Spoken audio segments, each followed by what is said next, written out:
अस्सलामुअलैकुम वरहमतुल्लाहि वबरकातुहू। उम्मीद है आप सब लोग खैरियत से होंगे। तो आज की इस वीडियो में हम लोग स्टार्ट करने लगे हैं MTS 647 का मिड टर्म सिलेबस। MTS 647 की अगर बात की जाए तो थोड़ा सा time taking and tough subject है। तो अगर जहाँ से आपको इनके कॉन्सेप्ट की समझ ना आए, आपको अंडरस्टैंडिंग ना हो रही हो, तो आप कमेंट बॉक्स में भी पूछ सकते हैं या मेरा डिस्क्रिप्शन में मैं लिंक दे दूँगी, व्हाट्सएप ग्रुप ज्वाइन करके आप वहाँ से भी मुझसे पूछ सकते हैं। इंशाल्लाह आपके सारे कॉन्सेप्ट क्लियर करवाए जाएंगे। तो चलिए स्टार्ट करते हैं। जो लेक्चर नंबर 1 में कुछ भी नहीं है, जस्ट मैंने थोड़ा सा इंट्रो दिया हुआ था इस सब्जेक्ट के रिलेटेड। इसमें हम लोग जियोमेट्रिकल ऑब्जेक्ट्स को डील करेंगे, ठीक है। उसके बाद एक एग्जांपल थी जिसमें उन्होंने फोर्स का फार्मूला लिखा हुआ था FA=G_ME/MS/RE²। ये आपने अगर याद करना है तो कर लें, अदरवाइज ये बिल्कुल भी पेपर में आने वाला नहीं है। लेक्चर नंबर 2 और 3 इसमें एक हमारे पास एक प्रूफ दिया हुआ है और ये 50-50 चांस है ये पेपर में आ सकता है। तो इसको आपने अच्छे से करना है। कुछ स्टेप्स हैं इसके, बस आप उन स्टेप्स को अगर अपने माइंड में रख लें तो ये बहुत सिंपल सी कैलकुलेशन है। इसमें आपने प्रूफ क्या करना है, partial square y over partial t square is equal to alpha square partial square y over partial x square. आपने इस चीज़ को प्रूव करना है। तो चलिए स्टार्ट करते हैं। हमारे पास जो फोर्स होती है, फोर्स का फार्मूला होता है t sin θ2 minus t sin θ1। एक आपने ये वाला फार्मूला अपने माइंड में रखना है। सेकंड चीज़ आपने लिखनी है for small angle sine theta, ये अप्रोक्सीमेट इक्वल होता है टेंजेंट थीटा के, ठीक है। तो आपने ये जहाँ जहाँ साइन थीटा आ रहा है वहाँ पे आपने क्या पुट कर देना है, tangent theta. T tangent θ2 minus t tan θ1, ठीक है, आपने ये लिख देना। और सेकंड चीज़ आपको एक फार्मूला याद होगा, न्यूटन सेकंड लॉ, F=ma। आपने वो फार्मूला राइट करना है। F की जगह पर आप ये लिखेंगे t tan θ2 minus t tan θ1 और m की जगह पे आपने लिखना है म्यू डेल s और a की जगह आपने लिखना है partial square y over partial t square plus epsilon not, ठीक है। बस आपने यहाँ तक ये स्टेप अपने माइंड में रखने हैं। नीचे बहुत सिंपल सी कैलकुलेशन है, ठीक है। अब यहाँ पे टेंजेंट θ2, टेंजेंट थीटा क्या होता है, ये आपने ये आप एक एंगल होता है, ये आपने पढ़ा होगा dy/dx इसके इक्वल होता है। तो आपने यहाँ पे जब θ2 के लिए लिखना है तो आपने नीचे लिख देना x प्लस डेल x, ठीक है, मतलब नेक्स्ट एंगल का है। और θ1 के लिए आप लिखेंगे तो यहाँ पे जस्ट आप x लिखेंगे। ये आपने डिफरेंस याद रखना है। टी को यहाँ पे आपने कॉमन ले लिया, ब्रैकेट में आपके पास आया टेंजेंट θ2 माइनस टेंजेंट θ1। अब आपने क्या करना है, टेंजेंट की जगह पे आपने पुट कर देना है dy/dx और θ2 होगा तो x प्लस डेल x और θ1 होगा तो जस्ट x। बाकी ये चीज़ आपने राइट साइड वाली इसको ऐसे ही रखना है, ठीक है। अब आपने लिखना है डेल s की जगह पे डेल x, ठीक है। डेल s किसके इक्वल है, डेल x के। तो म्यू डेल s किसके इक्वल हो जाएगा, म्यू डेल x के। तो ये चीज़ हम थोड़ी सी यहाँ पे चेंज कर देंगे नेक्स्ट स्टेप में। अब आपने क्या करना है, आपने बोथ साइड पर डेल x के साथ डिवाइड कर देना है, ठीक है, राइट साइड को भी एंड लेफ्ट साइड को भी। यही स्टेप मैंने यहाँ पे किया है। लेफ्ट एंड राइट साइड को हमने डेल x के साथ डिवाइड किया। इसको जब डिवाइड किया, देखें यहाँ पे जब हम डिवाइड करेंगे तो यहाँ पे इसके नीचे डेल x आ जाएगा। जब इसके साथ डिवाइड करेंगे तो इसके ऊपर न्यूमरेटर में ऑलरेडी डेल x है, तो वो डेल x इस डेल x से कैंसिल हो जाएगा। यहाँ पे जस्ट म्यू बचेगा। अब ये वाला जो म्यू इसके साथ मल्टीप्लाई हो रहा है तो इस इधर आके इस साइड पे क्या हो जाएगा, डिवाइड। तो मैंने ऐसे ही लिखा है, मैंने यहाँ क्या लिखा है, t/म्यू, बाकी ये चीज़ लिखी और इसके नीचे डेल x लिखा। यहाँ से डेल x के साथ कैंसिल हुआ, यहाँ पे जस्ट ये चीज़ हमारे पास बच गई। अब आपने नेक्स्ट स्टेप में क्या करना है, t/म्यू को आपने रखना है अल्फा स्क्वायर के इक्वल। यहाँ पे अल्फा स्क्वायर आ जाएगा, यहाँ पे partial square y partial x square और ये किसके इक्वल हो जाएगा, पार्शियल y और पार्शियल t स्क्वायर के। देखें यही चीज़ हमने यहाँ पे प्रूव करनी थी, यही चीज़ हमारी रिक्वायरमेंट थी और यही चीज़ हमने यहाँ पे प्रूव कर दी है। इसको आपने याद रखना है। इसको क्या कहते हैं, vibrating string equation and heat vibrating equation. अगर आपको पेपर में आ जाए इस चीज़ को प्रूव करें, ये भी आ सकता है, ये भी आ सकता है कि हीट वाइब्रेटिंग इक्वेशन को प्रूव करें, तब भी आपने इस चीज़ को प्रूव करना है। मैं एक बार फिर से रिपीट कर देती हूँ। सबसे पहले आप लोगों ने फोर्स का फार्मूला लिखना है, t sin θ2 t sin θ1। फिर आपने साइन थीटा को टेंजेंट थीटा के इक्वल रखे, साइन की जगह पे टेंजेंट पुट कर देना है। फिर नेक्स्ट आपने न्यूटन सेकंड लॉ को अप्लाई करना है, F=ma। F की जगह पे जो अभी हमने फोर्स का फार्मूला लिखा वो m की जगह पे ये एंड a की जगह पे आपने ये लिख देना है, ठीक है। फिर जस्ट आपने t की जगह पे टेंजेंट की जगह पे आपने dy/dx पुट करना है। उसके बाद बोथ साइड पर डेल x के साथ डिवाइड करना है, बोथ साइड्स को। डेल x कैंसिल, म्यू इधर आके डिवाइड हो जाएगा। डिवाइड होने के बाद ये जो t/म्यू होगा वो अल्फा स्क्वायर बन जाएगा, क्योंकि हमें यहाँ पे अल्फा स्क्वायर चाहिए। अल्फा स्क्वायर के साथ क्या है, partial y over partial x square. इसका मतलब आपने इस चीज़ को जो कि t/म्यू के साथ वाली चीज़ होगी, आपने उसको क्या नेम दे देना है, partial square y over partial x square. और ये ऑलरेडी यहाँ पे partial y over partial t square है, तो यहाँ से हम इजीली इस चीज़ चीज़ को प्रूव कर सकती हैं। नेक्स्ट है जी हमारे पास लेक्चर नंबर 5। मैंने पहले लेक्चर नंबर 5 लिख लिया था, लेक्चर नंबर 4 मुझसे मिस हो गया था तो मैंने बाद में लिखा है। ठीक है, तो लेक्चर नंबर 5 को पहले देख लेते हैं। इसमें हीट फ्लक्स अक्रॉस प्लेन। अब हीट फ्लक्स का एक फार्मूला बस आप लोगों ने यहाँ पे याद रखना है। हीट फ्लक्स का फार्मूला होता है, ये डायरेक्ट रिलेशन होता है इसका डिफरेंस ऑफ टेम्परेचर के साथ, और इसका इन्वर्स रिलेशन होता है डिस्टेंस बिटवीन प्लेन के साथ। तो ये आपने याद रखना है किसके डायरेक्ट रिलेशन में है, ये डिफरेंस ऑफ टेम्परेचर, और इन्वर्स रिलेशन है डिस्टेंस बिटवीन प्लेन। और जब आप यहाँ से इस प्रोपोर्शन को ख़त्म करेंगे तो यहाँ पे के आ जाएगा। ठीक है, और डिफरेंस ऑफ टेम्परेचर है, आप समझ लें कि आप लोग 1 से 2 तक हीट फ्लक्स को फाइंड आउट कर रहे हैं, तो आप पहले लिखेंगे यहाँ पे कि U minus U plus del U over distance between plane क्या है, डेल N। तो आप यहाँ पे लिख सकते हैं माइनस के del U by del N। अब आपने यहाँ पे याद रखना है के क्या है, के है कांस्टेंट ऑफ प्रोपोर्शनैलिटी, और इस के को आप लोग कहते हैं थर्मल कंडक्टिविटी। थर्मल कंडक्टिविटी क्या होता है, measure of how well a material can conduct और ट्रांसफ़र हीट, कि किसी भी मटेरियल से कैसे हीट ट्रांसफ़र होती है, कैसे वो कंडक्ट करते हैं मटेरियल, तो इस चीज़ को आप क्या कहते हैं, थर्मल कंडक्टिविटी कहते हैं। तो हीट फ्लक्स का ये वाला फार्मूला अक्सर शॉर्ट क्वेश्चन में पूछा जाता है, तो इसको आपने अपने माइंड में रखना है। पहले आप ये चीज़ लिखेंगे, नीचे आप ये चीज़ लिखेंगे, फिर नीचे आपकी मर्जी है कि आप कहें कि ये डेफिनेशन थर्मल कंडक्टिविटी लिखें या ना लिखें, ये आपकी मर्जी है, लेकिन आपने यहाँ तक तो मस्त लिखना है। नेक्स्ट आ जाते हैं जी लेक्चर नंबर 4 पे। लेक्चर नंबर 4 में बाउंड्री कंडीशन ऑफ HVE। अब यहाँ पे HVE क्या है, HVE का मतलब है हीट वाइब्रेटिंग इक्वेशन। तो यहाँ पे आपने क्या लिखना है, आपने कुछ बाउंड्री कंडीशंस राइट करनी है हीट वाइब्रेटिंग इक्वेशन की।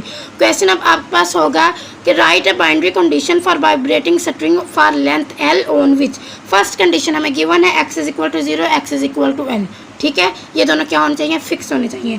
जब x 0 होगा तब हम इक्वेशन लिखेंगे, जब x L होगा तब इक्वेशन लिखेंगे। सेकंड, आपने इनिशियल शेप्स ऑफ स्ट्रिंग अब क्या है, f(x) के लिए राइट करनी है। आपने बताना है कि इनिशियल शेप उसकी क्या है, f(x) है।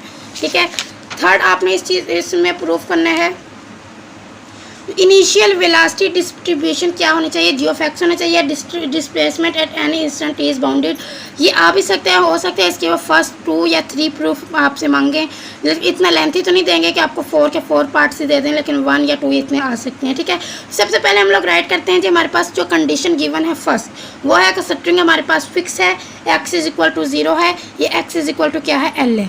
आपने डिस्प्लेसमेंट के लिए राइट करना है, ये याद रखना, ये होता है y(x)t। ठीक है, ये होता है फार्मूला। अब x में क्या गिवन है, 0। जब x की जगह आप 0 पुट करेंगे तो आप यहाँ पे क्या करेंगे, y(x) की जगह पे 0 और t, y0t = 0। एंड पॉइंट के लिए लिखेंगे जब x क्या होगा, L। अब x की जगह पे जब L पुट करेंगे तो ये हो जाएगा y(Lt) = 0। ये आपने राइट कर लिया फर्स्ट के लिए। अब आ जाते हैं सेकंड के लिए। सेकंड में इनिशियल शेप है t = 0 इज गिवन एज। अब आपने क्या करना है, इनिशियल शेप, देखिए इनिशियल की बात हो रही है तो इसका मतलब t 0 होगा। अब आप क्या करेंगे, इसमें t की जगह 0 पुट कर देंगे तो ये हो जाएगा y(x0), और ये किसके इक्वल होगा, f(x) के। यही चीज़ हमने सेकंड में प्रूव करनी थी। इनिशियल शेप के लिए क्या आंसर आना चाहिए, f(x), जो कि हमारे पास आ चुका है। नेक्स्ट थर्ड के लिए आपने इनिशियल वेलोसिटी के लिए निकालना है। इनिशियल वेलोसिटी का फार्मूला आप सबको पता है, partial y by partial t, rate of change of distance को वेलोसिटी कहते हैं। यही चीज़ हमने यहाँ पे लिखी है, partial y by partial t, और ये किसके इक्वल होगा, y(x)t के इक्वल होगा। ठीक है, अब इनिशियल की बात हो रही है यहाँ पे, तो t की जगह पे क्या पुट कर देंगे, 0। जब t की जगह पे 0 पुट करेंगे तो यहाँ पे yt नीचे इन्होंने t इसीलिए लिखा हुआ है क्योंकि यहाँ पे इनिशियल की बात हो रही है और टाइम t की बात हो रही है। ठीक है, उन्होंने यहाँ पे नीचे लिख दिया t, तो इससे आपने घबराना नहीं है। Partial y by partial t, yt(x)t, t की जगह पे 0 पुट किया, yt(x0), और ये किसके इक्वल आ गया, g(x) के। यही चीज़ हमने यहाँ पे निकालनी थी। ठीक है, अब नेक्स्ट हमारे पास है displacement at any instant is bounded. Bounded के लिए आपको पता है आपने क्या लिखना होता है, y(x)t, ये क्या होना चाहिए, लेस देन m होना चाहिए, और यहाँ पे x क्या होना चाहिए, greater than 0, less than L and t is greater than 0। बस ये चीज़ आप लिख रहे हैं 4 कंडीशन में। ये हमने क्या किया है, 4 कंडीशंस के लिए हमने उसका फार्मूला लिख लिया, किसका, वाइब्रेटिंग स्ट्रिंग इक्वेशन का हमने ये फार्मूले बना दिए, और ये चीज़ हमारी रिक्वायरमेंट थी। नेक्स्ट आ जाते हैं जी लेक्चर नंबर 6 पे। लेक्चर नंबर 6 में हमारे पास partial differential equation. Partial differential equation क्या होती है, एक ऐसी इक्वेशन होती है जिसमें हमारे पास क्या होते हैं, अननोन फंक्शन होते हैं, 2 और मोर वेरिएबल्स होते हैं, जैसे कि x y z कोई भी वेरिएबल उसमें हो सकता है, विद पार्शियल डेरिवेटिव। ठीक है, पार्शियल डिफरेंशियल इक्वेशन एक ऐसी इक्वेशन होती है जिसमें हमारे पास अननोन वेरिएबल्स होते हैं, 2 या 2 से ज़्यादा, और उसमें हम लोग पार्शियल डेरिवेटिव लेते हैं उन वेरिएबल्स के साथ। यहाँ पे उन्होंने एक ये लिखी हुई है partial u by partial x partial y equal to x minus Y order. ये बहुत सारी आपके पास ऐसी एग्जांपल्स आएंगी, एमसीक्यूज में पूछा जाएगा जी इस इक्वेशन का हमें ऑर्डर बताएं। ऑर्डर क्या होता है आपने इक्वेशन को गौर से देखना है, जो हाईएस्ट डेरिवेटिव होगा उसका वो उसका ऑर्डर होगा। ठीक है, ऑर्डर किसको कहते हैं? Highest derivative involve in PDE partial differential equation में जो हाईएस्ट डेरिवेटिव अगर वो 3 है, वो 4 है, वो 2 है, वो 1 है, तो वही उसका क्या होगा? ऑर्डर होगा। यहाँ पे देखें सेकंड डेरिवेटिव हाईएस्ट है तो इसका मतलब इसका ऑर्डर क्या होगा? 2 होगा। यहाँ पे वैसे उन्होंने लिखा हुआ है partial Y X square minus X Y. जब आप इसका अगेन डेरिवेटिव लेते हैं x के अकॉर्डिंग, जब आप इसका अगेन लेंगे तो क्या हो जाएगा? 2x minus Y. मतलब आप इसका x के अकॉर्डिंग डेरिवेटिव लेंगे तो 2 स्टार्ट में आ जाएगा 2x माइनस वाई। ये इन्होंने वैसे ही लिखा हुआ है, डेरिवेटिव मतलब लिया हुआ है इन्होंने, सिंपल। नेक्स्ट है particular solution and singular solution. ये आपने डेफिनेशन याद रखनी है, शॉर्ट में पूछते हैं जी particular solution and singular solution में डिफरेंस बताएं। तो आपने बताना है इट जो पार्टिकुलर सोल्यूशन होता है it is obtain from general solution. ये जो पार्टिकुलर सोल्यूशन होता है ये हम जनरल सोल्यूशन से इसको ऑब्टेन करते हैं, और सिंगुलर सोल्यूशन में जस्ट यहाँ पे नॉट आ जाएगा, बाकी डेफिनेशन सेम टू सेम वही है। ठीक है, it is obtained from general solution by choosing arbitrary function. और इसका क्या होगा? It can not be obtained by general solution by choosing arbitrary function. ठीक है, जस्ट आपने इतना सा difference particular solution singular solution में याद रखना है। नेक्स्ट आज एग्जाम्पल लेक्चर नंबर 7 में गिवन है एक्स वाई आपके पास वाई का स्क्वायर रूट है और वाई आपके पास है यहाँ पे है 1/4 ln c x स्क्वायर। अब इसका आपने बताना है, ये आपको गिवन होगा और आपसे पूछ सकते हैं कि ये सिंगुलर सोल्यूशन है या फिर ये पार्टिकुलर सोल्यूशन है। बस आपने इसको देखते ही फ़ौरन बता देना है कि क्या सिंगुलर सोल्यूशन है। इसमें क्या है, ये इस सोल्यूशन को हमने देखें इससे उन्होंने ये लिखा हुआ है। अब समझ आ रही है कि यहाँ पे उन्होंने y equal to 1/4 ln c x square कैसे निकाला। मतलब हम यहाँ पे लिख सकते हैं कि it is not obtained from general solution, तो हम कह सकते हैं कि ये क्या है? सिंगुलर सोल्यूशन है। ये क्या है? सिंगुलर सोल्यूशन है, क्योंकि हमने इसको जनरल सोल्यूशन से नहीं निकाला। अगर हम इसको जनरल सोल्यूशन से इसको फाइंड आउट करके यहाँ पे लिखते हैं देन ये क्या होता है? पार्टिकुलर सोल्यूशन होता। नेक्स्ट आ जाते हैं लेक्चर नंबर 8 में। लेक्चर नंबर 8 में हमारे पास एक हमें लीनियर पार्शियल डिफरेंशियल इक्वेशन दिखाई गई है, जो है a partial u by partial X के, b partial u partial X by partial Y. ये मतलब ये सारी क्वेश्चन उन्होंने यहाँ पे लिखी हुई है। अब 2 चीज़ें यहाँ पे आती हैं, एक होमोजीनियस एक नॉन होमोजीनियस।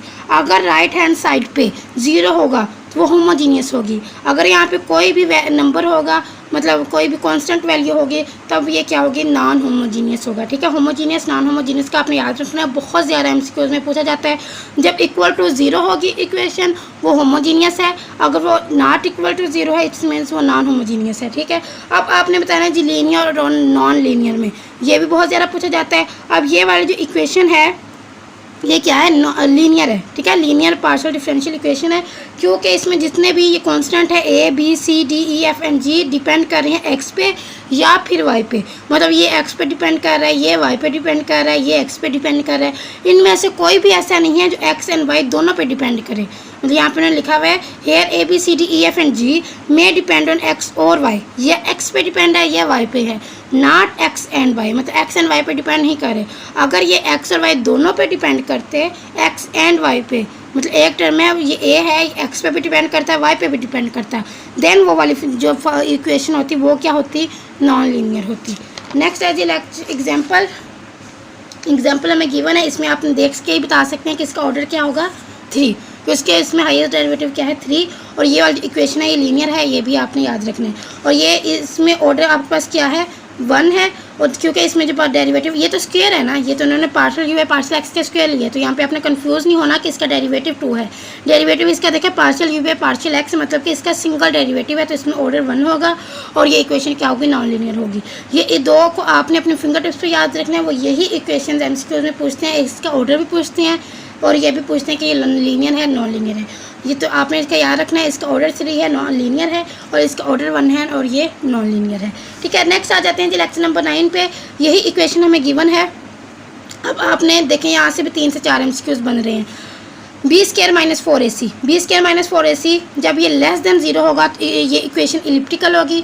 जब ग्रेटर देन 0 होगा तो हाइपरबोलिक होगी, जब इक्वल टू 0 होगा तो पैराबोलिक होगी। ठीक है, ये चीज़ आपने अपनी फिंगर टिप्स पे याद रखनी है। लेस देन 0 होगा तो इलिप्टिकल, ग्रेटर देन 0 होगा तो हाइपरबोलिक, इज इक्वल टू 0 होगा तो पैराबोलिक। ठीक है, अब आपने उन्होंने यहाँ पे एक और इक्वेशन हम एग्जाम्पल में दी हुई है जिसमें वो बता रहे हैं कि आपके पास b² - 4ac - 4xy के इक्वल है। अब देखो यहाँ पर आ गया माइनस का साइन, मतलब ये जो ये वाले सिंबल्स थे ये सारे उलट जाएंगे। एक्स वाई जब ग्रेटर देन 0 होगा तब वो इलिप्टिकल होगा, जब लेस देन 0 होगा तब वो हाइपरबोलिक होगा, और इक्वल टू वाला वही रहेगा। एक्स वाई जब 0 होगा तब वो पैराबोलिक होगा। तो आपने याद रखना है जब वो आपको इज इक्वल टू 0 मतलब होमोजीनियस वाली इक्वेशन देंगे देन आप ये चीज़ लिखेंगे X Y is greater than 0, X Y less than 0, X Y is equal to 0। जब वो ये वाली इक्वेशन दे के पूछेंगे तो आपने लिखना है लेस देन 0 में इलिप्टिकल, ग्रेटर देन 0 में हाइपरबोलिक और पैराबोलिक में इज इक्वल टू 0।